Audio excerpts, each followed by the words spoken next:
Welcome to Sports Scope, the most influential sports talk show in the nation.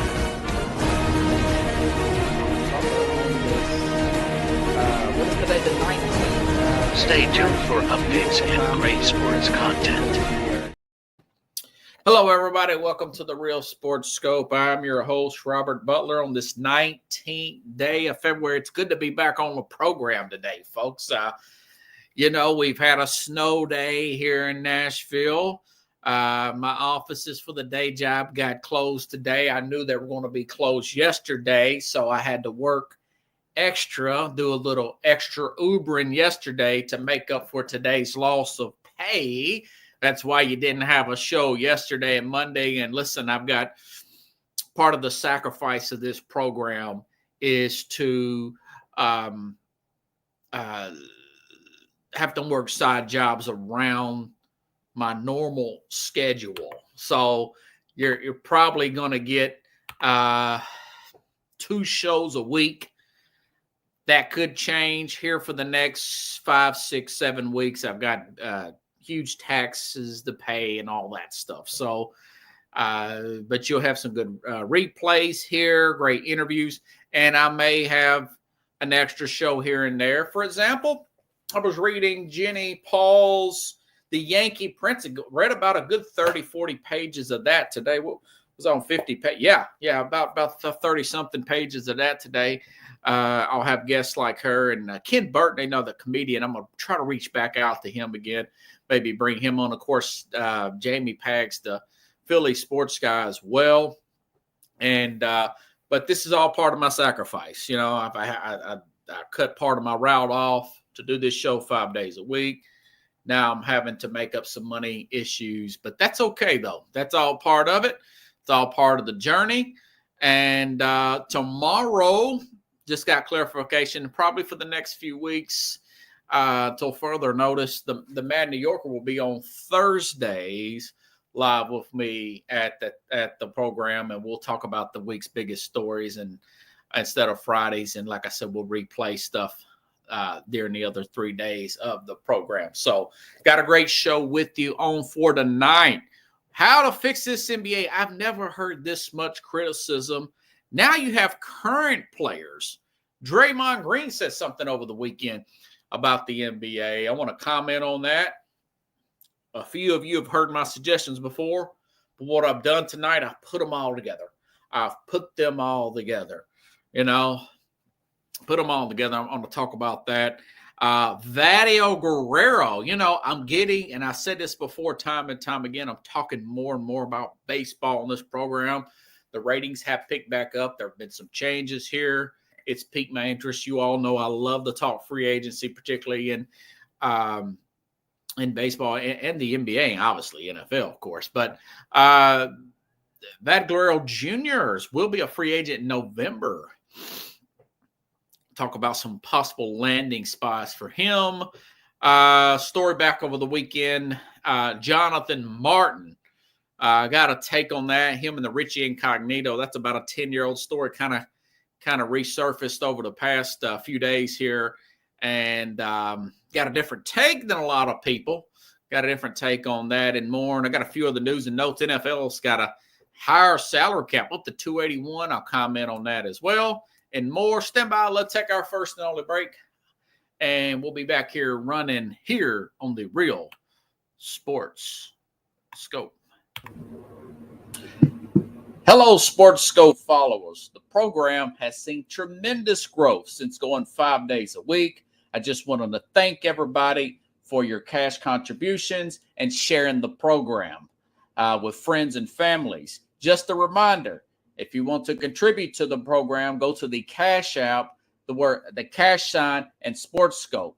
There are other ways to contribute to the program listed at the bottom of the screen.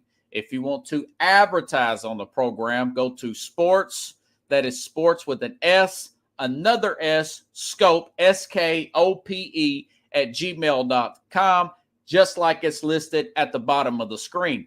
Thank you and enjoy the program. I'm Mac, CEO of National Streaming Sports and host of the Mac and Jack Sports Show, You're watching the Sharp-Dressed Man and the Big Story Breaker, Robert Butler, on SportsScope, Monday through Friday at 8 p.m. Eastern on National Streaming Sports. Introducing National Streaming Sports, live and on-demand sports talk programming that you can access 24/7. For the premier sports talk experience, tap into our Roku channel. Start your mornings with Mac and Jack covering all the weekend sports action. Then pour a cup and enjoy all the sports you can drink on the Coffee and Sports podcast. At midday, talk sports from east to west on the Coast to Coast podcast. Followed at night by some hot girl talk with Prim and Proper Sports featuring Sonia Pearson. Talk boxing on the Gloved Fist. Yankee fans tune in for Start Spreading the News. And there's more on the College Sports Huddle and Sports Scope with Robert Butler. There are 20 podcasts in all and 70 weekly shows giving us a 3.4-star viewer rating. To find us on Roku TV, search for National Streaming Sports on the Roku search bar. Click on the logo and you're in. National Streaming Sports, live and on-demand sports talk for America. All righty, then I'm back here live. It's always good to be back on the program, everybody. I tell you what, this topic has been on my mind all weekend leading up to today, which is Wednesday, the 19th here. You've got even Draymond Green, of all people, calling the NBA boring. You got guys like Eddie Johnson, former NBA pro, saying, listen, hey, he's got a good point, you know? And then, of course, you have other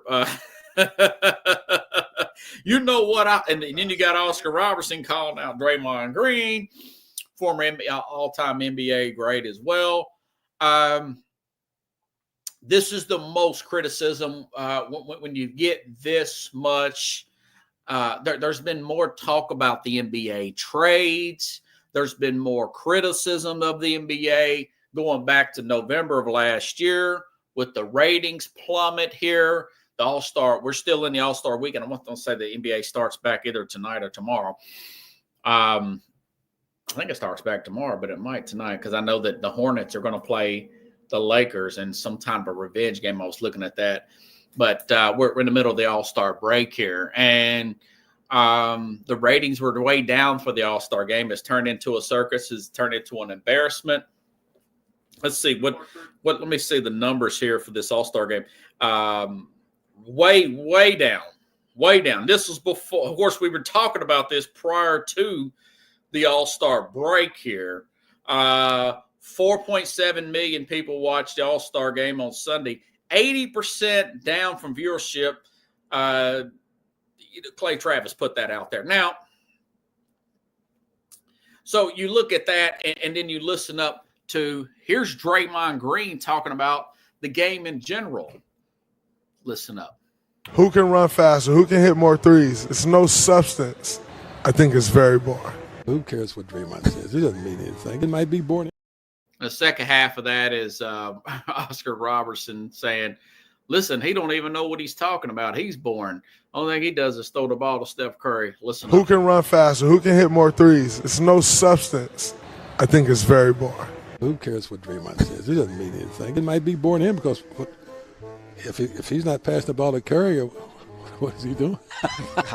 He's passed his ball to Curry more than anyone I've ever seen in basketball. It might be boring to him at times because from what he's doing, maybe it is boring when he's out there. He's not shooting a lot. He's not guarding a lot, so it's boring.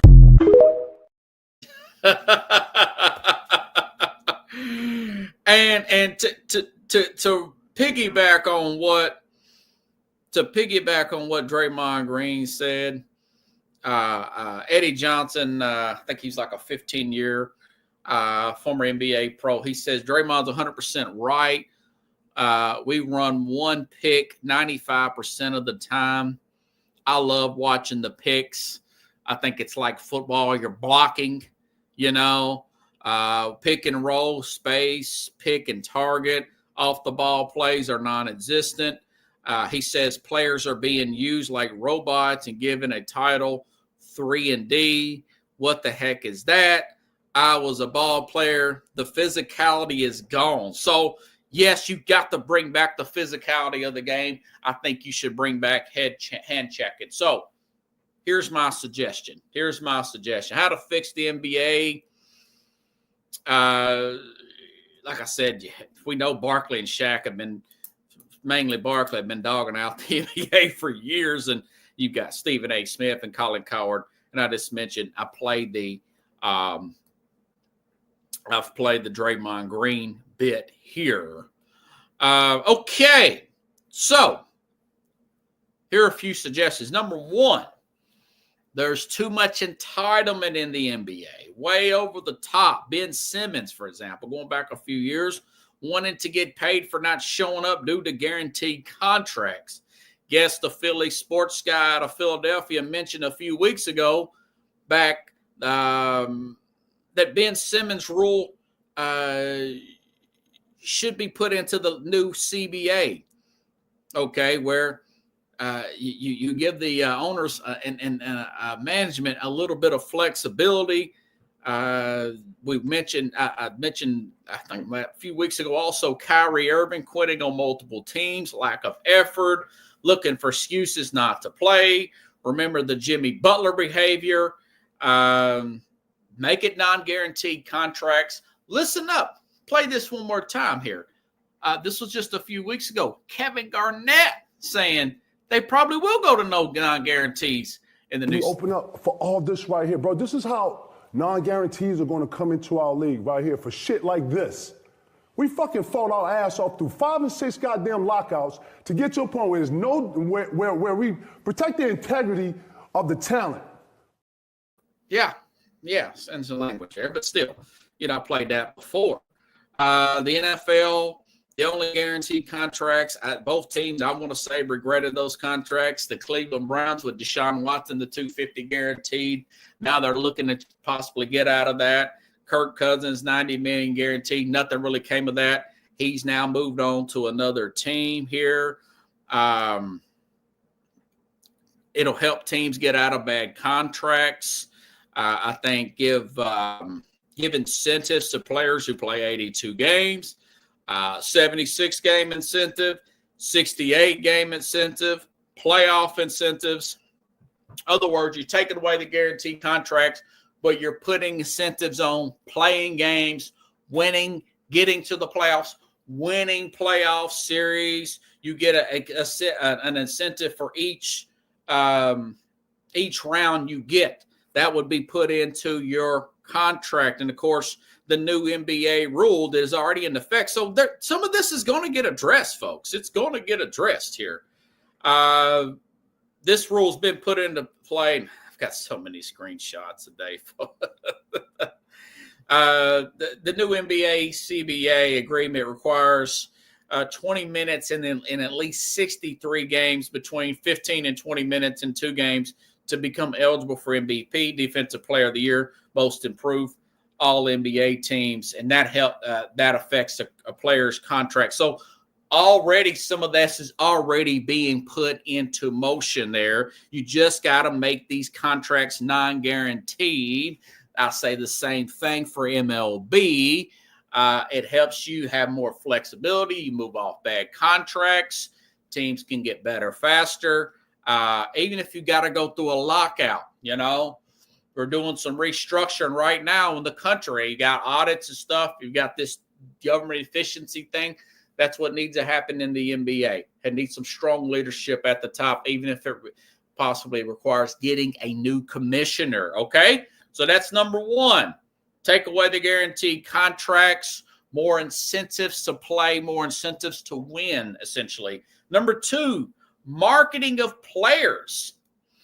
Marketing of players, NBA and TV partners still marketing older players because we don't know the young players, the ones that are young that are stars and upcoming, like Victor Wembanyama, like Victor Wembanyama, Anthony Edwards. He says, listen, the face of the league is going to be Victor Wembanyama. He's an American-born guy. Stephen A. Smith was like, hey, listen, man, we can't have the face of the league being a foreign-born player. Well, it's probably going to be, whether you like it or not, Stephen A. Smiths of the world, of Victor Wembanyama, a French-born player. That's why De'Aaron Fox pushed his way out. demanded that trade there from Sacramento. He knows that Wembanyama's up and coming, the 7'3" skillful big man. So the marketing of players. I mean, again, the league is still hanging on to mid-30s Steph Curry and 40-year-old LeBron James.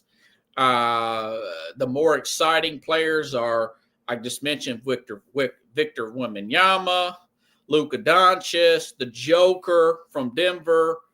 So the NBA needs to change the rules. They need to change the rules to 3 years out of high school. You don't necessarily have to go to college. Although we saw guys like Dalton Kincaid, Carlos, who's contributing quite well for the LA Lakers. He took some NIL money instead of playing overseas ball.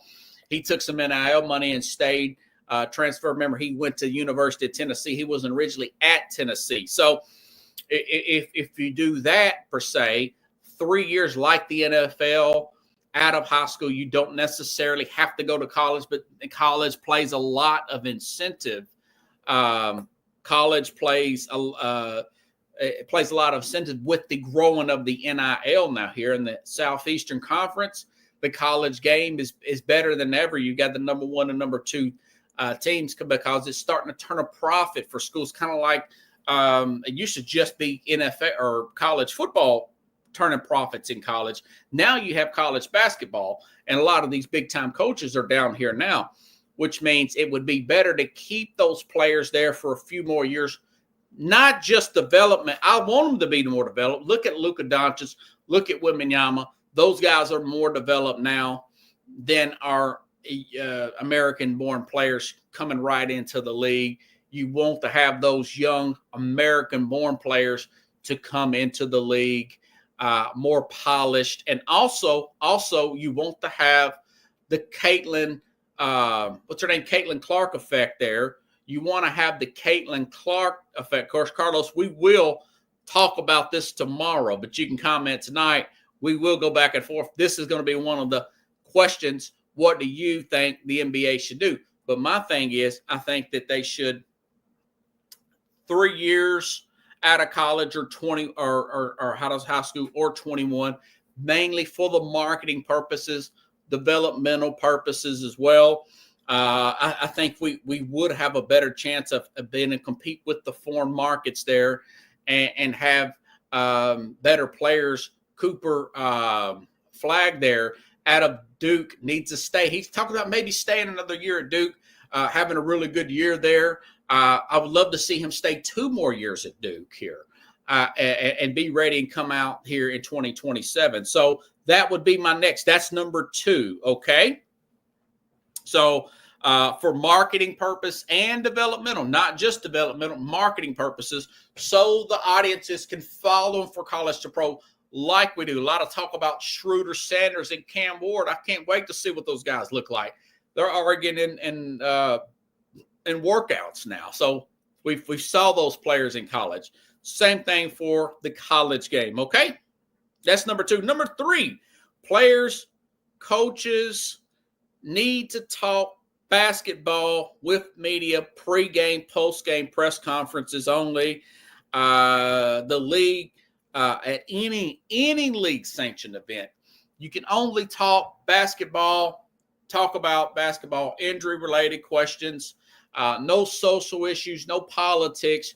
You can't have Greg Popovich and Steve Kerr up there dogging out the president-elect and insulting half of the country. You can't have LeBron James up there leaking out a cop's name for a shooting in Cincinnati, and he didn't know the whole story behind that, and really irritating the general public there. I think that does take a big effect. I've talked to people personally, said I will not watch the NBA because of that. You got to get out of those social issues like that. On your own time, I'm commissioner, I'm telling you, on your own time, you can do whatever you want to do. But when you have the NBA logo back here, when you have the Spurs logo back here, you cannot do that sort of thing. That is not what we're in the business for. I was just, Jenny Paul here. She was saying that her dad was of a Jewish descent, he just didn't talk about his faith then due to all the bigotry towards Jewish people in that day. But she said also, not just because of that, you just don't want to talk about any type of religion and politics. I'm a spiritual person myself, but I don't shove anything down people's throats. So you got to cut off your Steve Kerrs, your Greg Popovich, and your LeBrons of the world of doing that. That creates a negative atmosphere. And what the penalty would be for that, per se, will fine your organization a big chunk of money. And if you do that, and that money will be more and more and more. And if you keep doing that, the league will start taking away draft picks. If you want to stay down that road, it don't matter if it's the commissioner's politics or any of the owner's politics or vice versa. We want to get that stuff out of. We want to get that poison, that cancer out of the sport here, and get it about the game of basketball. It's a great game of basketball. It's about unity. It brings communities together. You don't want to tear people apart there. And again, reporters that want to push that to get a good soundbite for ESPN or Fox Sports or whoever, if you continue to prowl the players and coaches about non-NBA related questions, your press pass will be revoked. We will revoke your press pass. This is a private organization. It's not the First Amendment of the United States or anything. You do not have a right to say that. So if you continue to push those narratives, your press pass will be revoked. So that's number 3. Okay. Like I said, with the LeBron stuff. Number 4. Okay, season tip-off. I've always said this before. The season tips off around, Carlos, Halloween. Halloween is when college football is almost at an apex because you're getting really close to the conference championship game and right into the World Series is around Halloween, right? The World Series is right there. You don't want to, and of course, you got the NFL. The NFL's king. Had over 125, 30 million people watch the NFL. You're competing with Major League Baseball at its apex. You're competing with the NFL, that's king of all sports. And you're in the busiest sports calendar time of the year. You do not want to tip off at Halloween. You want to push that closer to Christmas time when baseball's already done and college football's done. They've done had their conference championship game. You're going to compete some with the NFL, but you can put the games around that. And then when you go to your playoffs and finals, those will be in no man's land. July, early August. Preseason football is terrible. Nobody watches that crap. You can have all that real estate to yourself. You said, well, people's on vacation. We've got phones, devices, folks. This is 2025. You can watch the game anywhere. You can stream the game anywhere. You're going to get more ratings, okay? Non-guaranteed contracts, 3 years out of high school. No politics here. And move the season around. I still say you can play 82 games. You can move the season past the normal starting time. You do not want to compete with those other sports there. The NBA is a great sports. And throw in a number 5 here. Bring back physicality and hand checking like Eddie Johnson said here. Bring that back here. Bring some pick and roll back here. Make it like the 80s. You still have the skill player. The game has never been more skilled than it has been. I don't think it's going to kill the game if you brought back some hand checking here. I'm not saying hack people, but you want to throw in a little bit of hand checking. I don't think there'll be any issue there. I think if you apply these principles right now, and this game would be, they would be a step ahead. They could potentially catch the NFL. You say why? Because they've already invested into the global markets. The NFL is still a little bit behind about going global, not like the NBA. So this would explode the ratings in less than 5 years. We would be having a different conversation. It wouldn't be the laughingstock that it is right now. You wouldn't have Charles Barkley, Draymond Green, Kevin Garnett, players, not just guys like me, players current players, former players, people that work with the NBA and TNT there talking about the league. I don't know if you have the right commissioner to do that. You need a stern type of guy to man up and do something like that. That's how I think you could fix the NFL. Or NBA, excuse me. Carlos says the NBA face is not important. It's just you want to have more players that you follow from college to the pros, so the young players kind of have some momentum. Kind of like Caitlin Clark. There is a problem with the NBA when you have a college women's basketball star getting more eyeballs than the NBA. Okay, as long as there's better competitions, players step up. The game has changed so far. The NBA has changed, so it's better if the NBA moves away from trying to pin one guy down. This is an issue with Major League Baseball, Trout, Ohtani. Yeah, and that is definitely something I want to get to with here in just a second here. So that's if I'm commissioner of the world, that's what I do. Speaking of Major League Baseball, Carlos, I'll ask you about this one as well. Vladimir Guerrero Jr.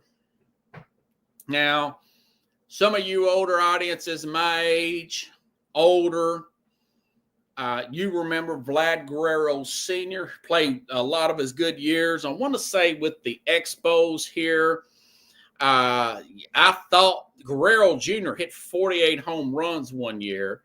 And, I thought to myself, man, is he better than his dad? And I forgot how good. Now, we all know, for those of us that watched baseball back in them days, we all know that Guerrero Jr., Guerrero Sr.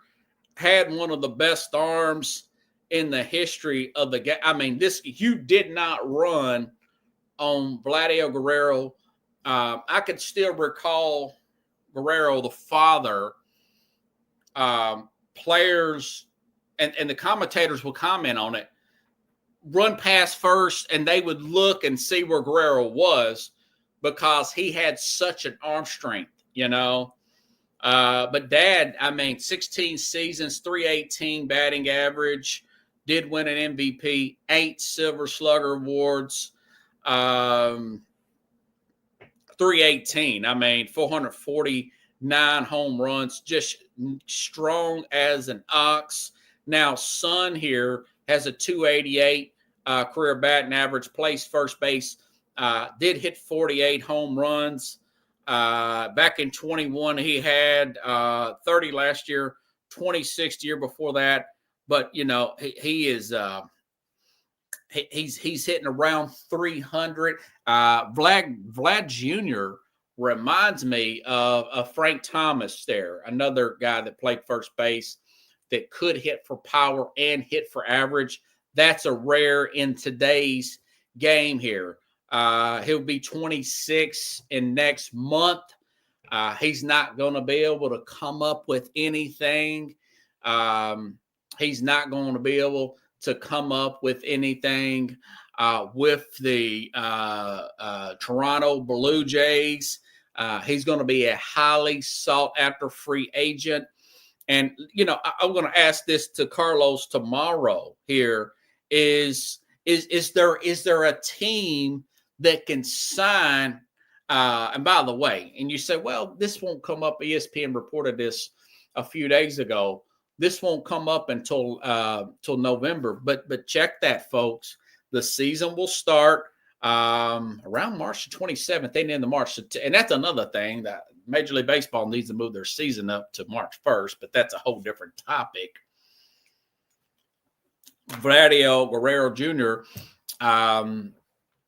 So the season will start in March per se, but their trade deadline is in July. Their trade deadline is in July, and I expect the Blue Jays to trade him. They're not just going to let him walk in free agency. They would trade him to a contender. And my question to you all, is there a team out there, not named the LA Dodgers, not name the New York Yankees that could sign Vlad Guerrero Jr. and actually become competitive and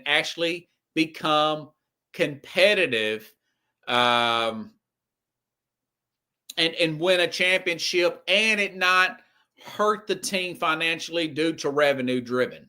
Look at Carlos. He's hyped up about that. He said, yeah, we can hit that topic tomorrow. So I started looking around. Could Atlanta Braves make a run at him? The Braves, during my lifetime, following the Atlanta Braves here in Nashville, here in the South, we would get excited when they would get a guy like a Fred McGriff in 1992 or 93. Get a guy when he's slightly past his prime, like a Gary Sheffield in the late 90s and early 2000s. It would be nice to see Atlanta Braves get a guy when he's actually coming into his prime. We'll be 26 in a month, just like a Juan Soto.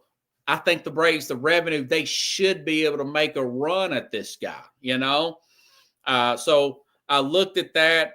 I just mentioned a guy like the Braves. Could Steve Cohen, could he cough up a little bit more money and get another leg up in the arms race with the Yankees and go after, even after paying Soto that fortune he paid him, now go out and get a Vlad Guerrero Jr., put him at first, or maybe you can move a guy like that around. You could DH him. You could DH in the NL now.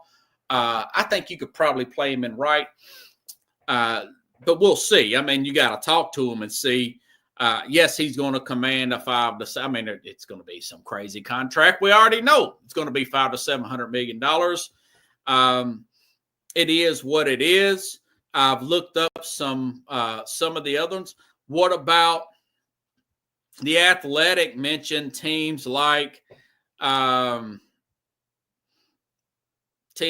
Yankees. The Athletic talks about what are the Yankees' chances of this.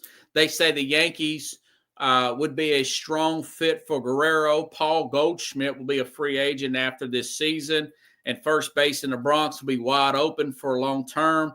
Although Guerrero previously said he would never play for the Yankees, he later softened his comments and said he would consider it if and I'm adding this, I'm paraphrasing, if they show him the money. Like, what was the name of that? Jerry Maguire there, Carlos.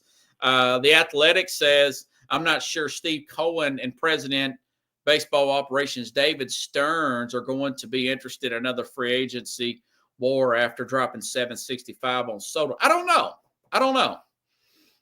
about that. Athletic talks about the Rangers. Now, the Rangers were in the World Series a few years back. It says the Rangers are entertaining a new era for their television and streaming rights and probably need to get a better idea of the future revenue before bidding on Guerrero. But on the surface, he looks like a perfect fit for Texas.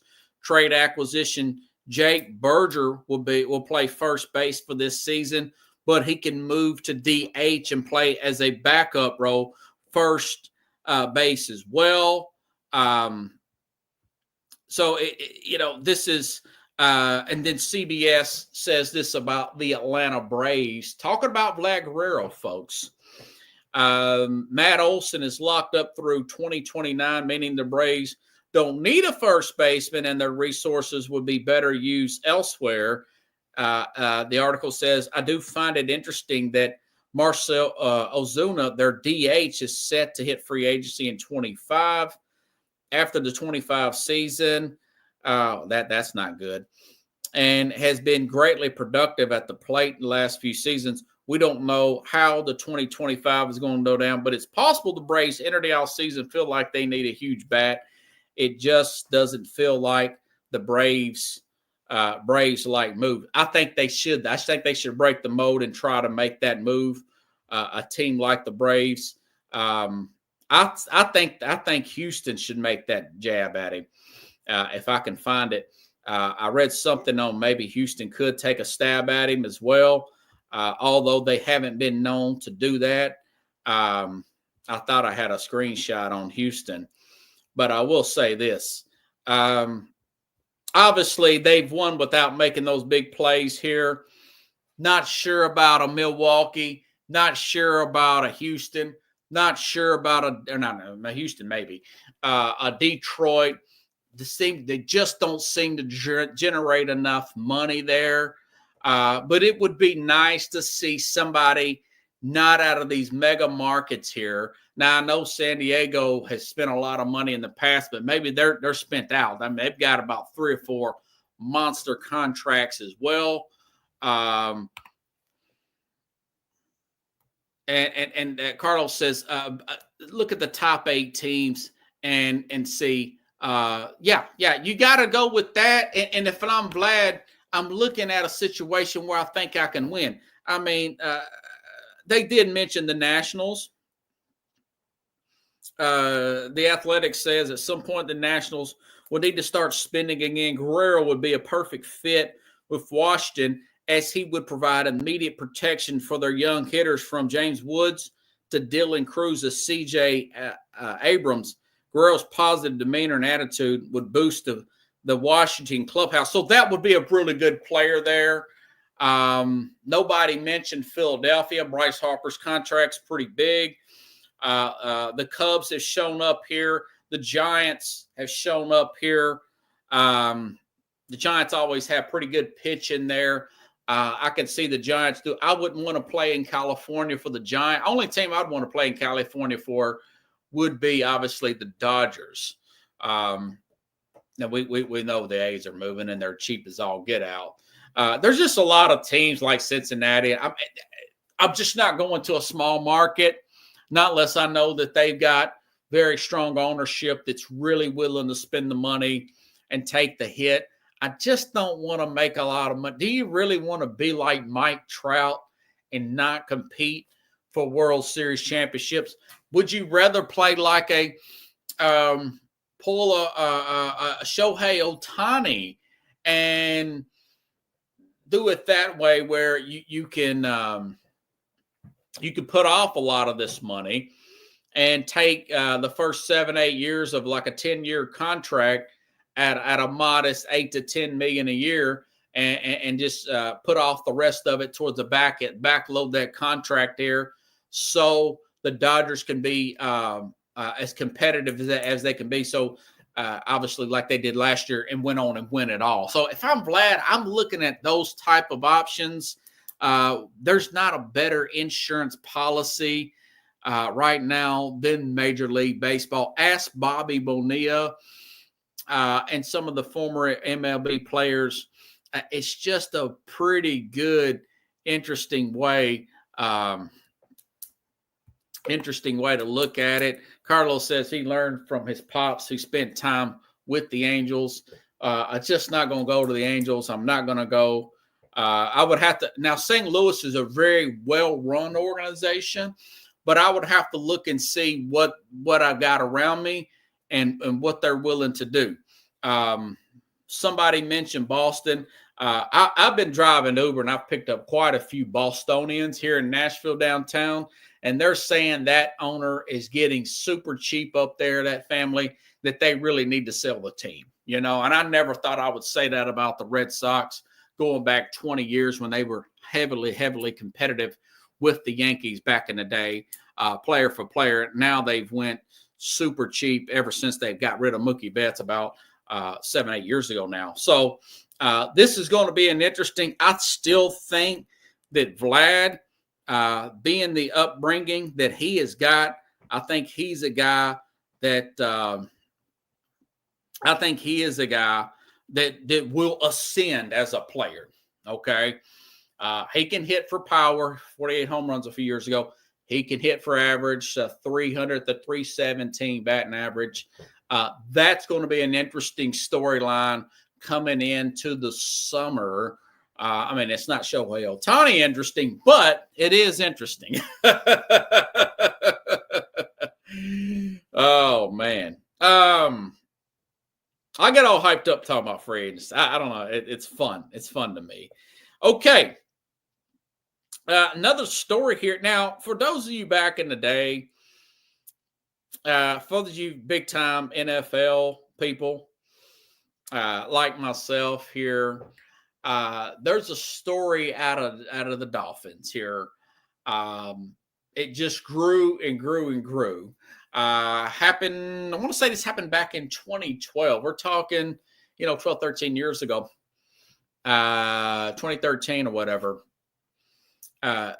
Jonathan Martin, he was a left tackle there out of with the Dolphins, leaving the team, claiming that, and his parents got involved too, that Richie Incognito was bullying him. And he mentioned one of the other players here, I think it was Pouncey, but really Richie Incognito here. And it became a big story, it's a big investigation. And then it just grew into more of a, beyond the fact that there was just a bullying scandal and whatnot, it really made the Dolphins as a whole look bad. And, I've talked to a few guys doing security over the years, through a friend of a friend that played with the Dolphins, said they're one of the worst run fly-by-night organizations. He said he would put them up with the Daniel Snyder, we're talking 15 years ago, with the Daniel Snyder like Washington Redskin organization, just really bad. And all that came about here. Martin ends up getting moved to the Niners, retired early. Then later on, a story comes out 2018 about Jonathan Martin making all these threats, and he was arrested, and his parents were worried about him, to people that he wanted to kill or whatever. And I think it was some online post or whatever, kind of have a mental breakdown. That's almost 7 years ago for that.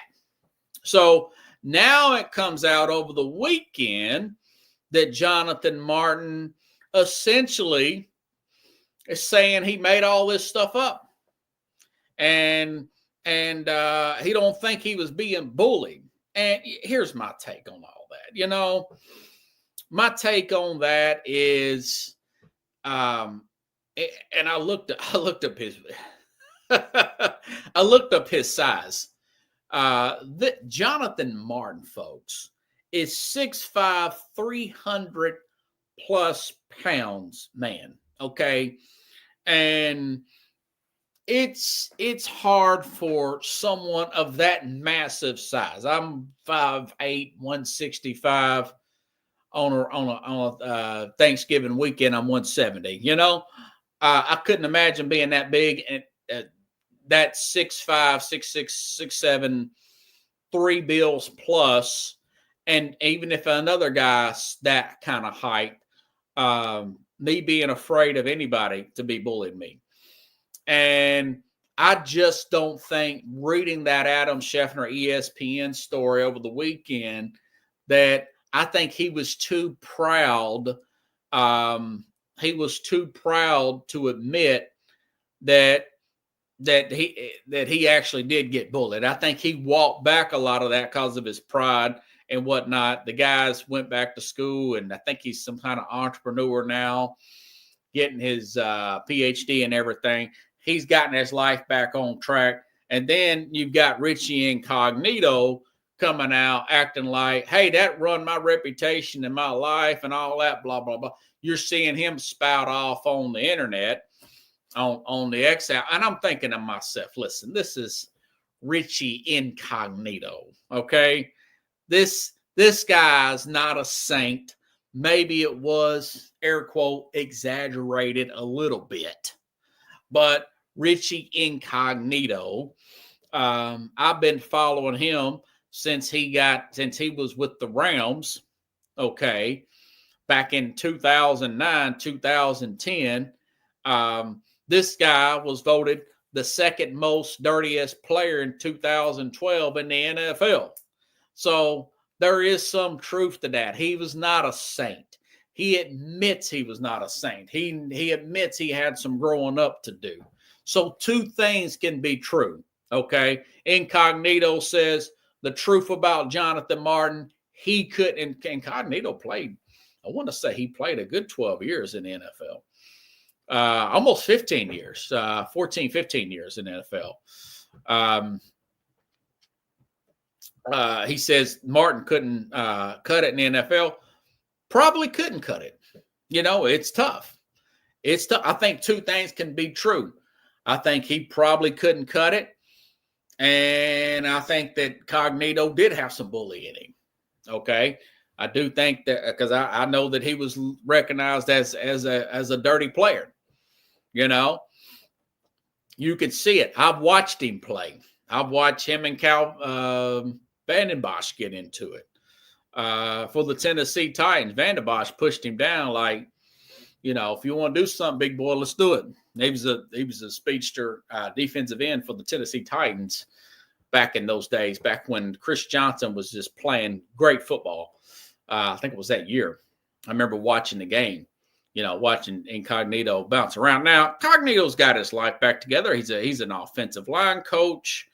He's an offensive line coach for the Raiders now. I mean, he's turned into a coach, and Martin's got, he's went back to school and gotten everything together. But the idea to really lean into one side or the other, saying that Cognito was some kind of victim or whatever, is nonsense. I think there's a little bit of truth in everything, and I think people should actually look at it for what it is. Martin didn't want to admit that, maybe he should have done more about it. And dealt with Cognito, whatever, with some of his pranks and maybe some type of hazing or whatever you want to say. Which, by the way, I was never for that. I think rookie hazing, and I think it is actually, but I think it should be totally banned across the NFL. You don't see that a lot. I used to see it a lot of Hard Knocks, rookie hazing and all that. Now I just don't. Now stuff like singing in front of I know Hard Knocks, you sing in front of the team, your team song, or I think that's fine. But anything else, as far as doing pranks or something and making them carry your jersey pads, and I think that's stupid. I don't believe in none of that stuff, But having a little fun with the rookies, that's fine. But anything beyond that is a bunch of nonsense, and it wouldn't be allowed on my particular football team. But a lot being said about all that. Speaking of the NFL, okay, now this came out today. This is why I said the NBA should emulate the NFL. The salary cap could be as high as $281 million next season, according to NFL and Rappaport. It is higher than what it was expected to be. It's going up $25-30 million a year. You usually go to about 10. So it's taking a big jump here, and there's a story out of Cincinnati with that jump here. And by the way, Joe Burrow is saying that, hey, we need to get our guys. He's come out publicly over the past few days and saying, it'd be nice to get our guys out even. And I said this, I hinted at this the other day. Might have been last week. I don't know. But it's got to kind of gather some steam. That he said, listen, we would adjust salaries and everything. I adjust my salary to bring back Jamar Chase, T. Higgins, and Trey Henderson. Now, Henderson's a little older. I don't know why he's saying this stuff, but there's a report now. Jeremy Fowler at ESPN, the Bengals are embarking on ambitious offseason, aiming for deals with Jamar Chase, T. Higgins, and Trey Henderson, sources say. That starts with Higgins and the franchise tag and can't let him walk, per source. So they're looking to do so. The old man is hearing the outcry, And listen, I was thinking about this the other day when this came about, and you can hear, and of course I said this a few months ago. I still stand by this. that Joe Burrow, more often than not, should not sign any more extensions in Cincinnati. Even if he takes some kind of pay cut or contract restructure, that doesn't necessarily mean a pay cut. This could be alternating to backload the contract to perhaps win a Super Bowl in the next year or so. They've got a new defensive coordinator, Al Golden. They've got some, maybe they could do something in the draft or whatever. But I still think that Burrow should play this contract out and get the heck out of Cincinnati. That being said, if this Jeremy Fowler report does not come to fruition and Mike Brown, who's the general manager, owner, 80-something-year-old guy, doesn't get it done with T. Higgins, Jamar Chase, and Trey Henderson, do you, if you're the Tennessee Titans, call Cincinnati because Brian Callahan used to be the offensive coordinator with Cincinnati? Do you offer them the number 1 pick overall with the package of players? I know that's not enough to get a mega star like Joe Burrow. I get it. But you start with the number 1 overall pick. You could take Cam Ward or Schroeder Sanders, perhaps, and you could sign them then because you would take Burrow's contract completely off your books. And then maybe Tennessee, who maybe throw in a T'Vondre Sweat there from that's the defensive tackle they got out of Texas. You say, why throw in T'Vondre Sweat? Because I know Mike Brown is a cheap SOB. That will put them on a rookie contract with their defensive tackle, which they desperately needed since they got rid of DJ Ritter last year. That was one of the biggest problems. They had no push in the middle. They had outside push, but they had no push up the middle. They had no Jalen Carter to push that middle like they did in the Super Bowl. They had none of that. So you can offer them Jeffrey Simmons, but then you had to take Jeffrey Simmons' contract. You see what I'm saying? Either or, and then you throw in a first-round pick next year, that might get Mike Brown's attention from Cincinnati. Now, I know that he's not going to do that. That old man would die. He would die right there on the spot before he would give up Joe Burrow. The Dolphins called and offered a massive package when Joe Burrow was available before the draft, and Cincinnati hung up the phone. But it's all food for thought. If you're management with the Titans, you do your due diligence and you try to get that quarterback. I mean, there's a connection with the offensive coordinator. You try to get it done. You know you're probably going to get scolded at. You just tell whoever's doing it, or it's Mike Brown or somebody else.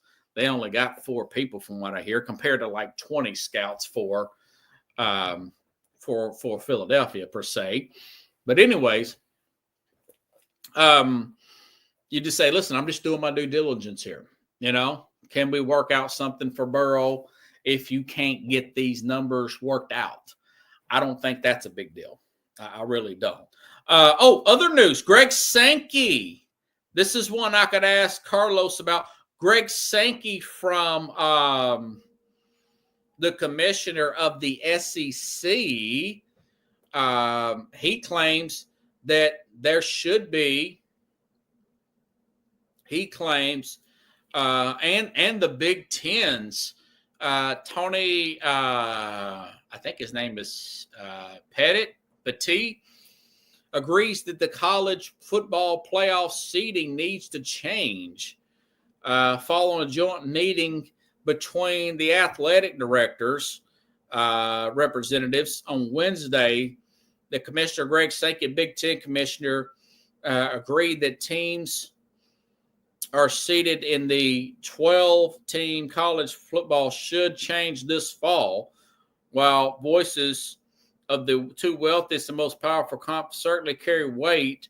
Changes for 2025 have to be unanimously agreed upon the 12 FBS commissioners and Notre Dame's athletic director.